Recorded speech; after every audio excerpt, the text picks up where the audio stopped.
Thanks to the support as a channel member, Chris P. Well, folks, one way or the other, the torture that has been the start of this save this year ends today. Because today, we either get relegated and sacked and therefore get to start again at a new club, or we survive and get to start rebuilding the squad properly in tomorrow's episode. 3 games to go. Let's just not get relegated. I could really do without being fired.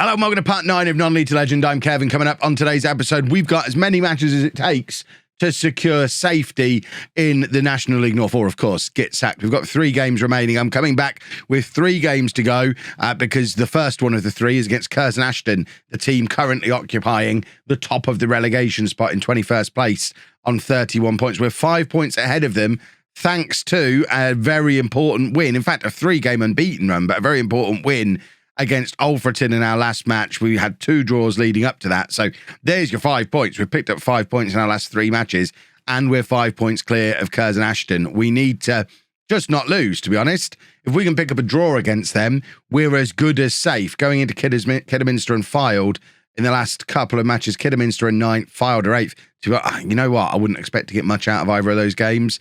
Maybe we should just go there and beat Curzon Ashton. The only problem is we can't exactly go there and try to beat them because, as we know, we're rubbish and all we can do is sit there in this boring old system and hope we get a set piece or a little bit of luck go our way. So that's exactly what we're going to be doing today.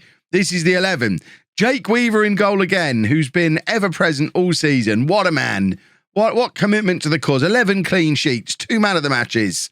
Can't fault him. Just can't fault him.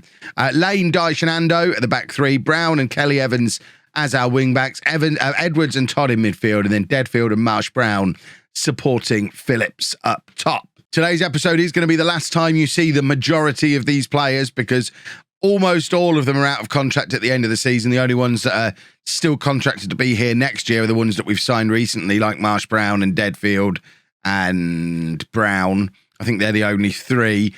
Some of the loans might come back if we're able to get them back, but to be honest, I think we need to be looking to level up the loans. If you look at Ando, Dyche, Phillips, Todd, that's 4 players all in on loan, and we're still in a relegation battle. So if we're keeping 3 of the permanent players plus 4 of the loans, I don't think just replacing 3 players in the starting 11 is enough to turn us into a mid-table side or a promotion-chasing side. So we need a big rebuild. We need 15 players out, 15 players in, and fingers crossed, that's the job that we'll be doing in tomorrow's episode. But of course, we only get to do that job if I'm still the manager. And as I've been saying for a couple of episodes now, because I really need people to not be surprised if and when it happens, although I have signed a 1-year contract extension here at Leamington, they are generally pretty happy with what I'm doing.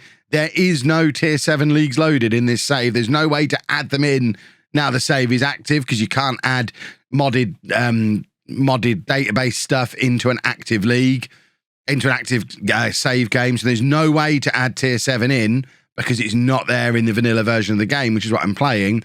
So if we get relegated, it is an auto-sacking, even if the club would keep me. I think the club would keep me. I think they've been quite happy with the progress that we've made. But if we get relegated, I am done, and we have to dust ourselves off and try again at another club, which will be within this world. We won't be restarting the save.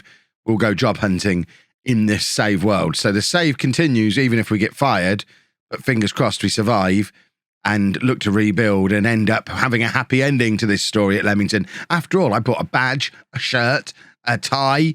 I need this to be more than a 9-episode flirtation at the start of the save. What a goal from Kieran Phillips. He's done that a number of times this season. He has special goals in him. I think it's only his 8th goal of the year, but there's definitely a talented player in there that it might be worth. I mean, I've said we don't want to be bringing many of these boys back, but somebody who's capable of that in an actual attacking team with some players up there supporting him, I think he's got the potential to be a 20-goal-a-season striker at this level. He's just never going to do it with these boys around him, but that goal is absolutely crucial. And if things stay as they are, we're safe. We'll just, I guess, in that circumstance, we'll play the next game off camera, come back for the final game of the season and just show you that to finish the episode off. We don't need to show you all three if we're already safe, but this is going better than I ever could have imagined. Marsh Brown has just grabbed a second. Maybe it's clicking. We're 3 games unbeaten. I know we're only playing Curzon Ashton, but this would make it 4 games unbeaten, 2 wins on the bounce. Maybe these signings we brought in just before the deadline in the last episode, maybe they're the ones that we needed. Maybe we are turning into a good side. Maybe I don't need to bin off most of this 11. I think I probably still do. I don't know what to do. Oh, Phillips has given the ball away there. I mean, that helps, actually. Seeing him do stuff like that, showing that he's actually not very good. He's just got a decent long-range shot on him, which is all he ever does. It's the only kind of goal he ever scores. Long-range screamers, and he's done it maybe 4 times over the course of the season, which has been fun, really fun every time he's done it. It's not enough to justify his place in the squad as our lone striker. Because remember, if he's got 8 goals, 2 of them were on his debut in the FA Cup way back when. So in the league, he's on 6 goals.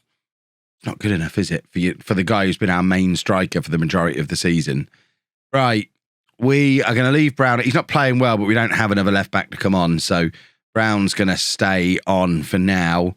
And what we are going to do is take off Deadfield and bring on Mooney. Marsh Brown can go over onto that side. And then I want to bring Draper on just to have a look at him. Between Draper and Phillips, I doubt we're keeping either of them. Phillips has scored a goal, so let's see if Draper can score. I don't think Draper's scored at all for as long as he's been here, so I think the chances of Draper coming back are pretty close to 0. But you never know. Players have convinced me they're good or bad in less time than 20 minutes in the past.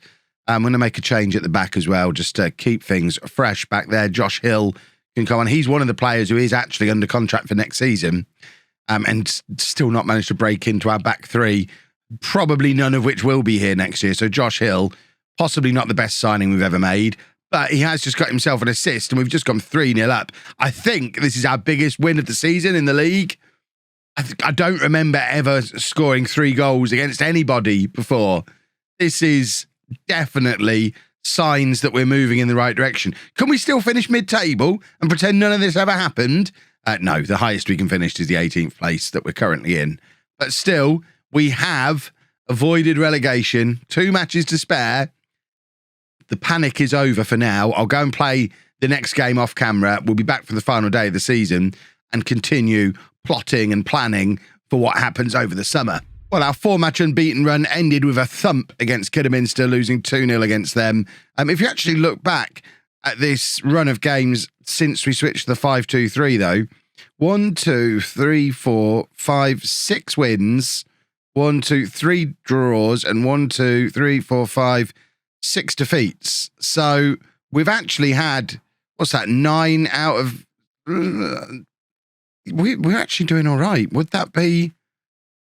I don't know. Is that a system to pursue?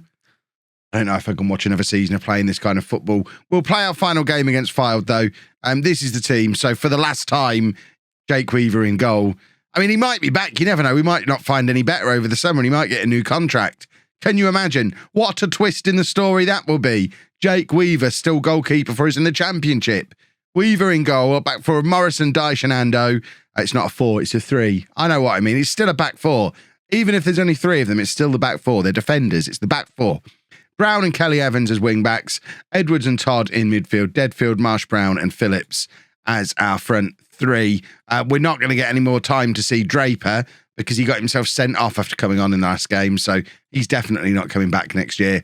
Phillips, probably not coming back next year unless he scores a hat-trick. Todd, probably not coming back next year. Dyche and Ando, maybe. Maybe one, maybe both. Edwards, he's out of contract. We're probably going to let him go. Kelly Evans is out of contract. He's probably going to go. Likewise, Morrison. But I can see Brown, Dyche and Ando making up part of a back 4 next year, potentially. Probably with Ando at right back. Dyche and then a new centre-back alongside with Brown in there. Deadfield and Marsh Brown.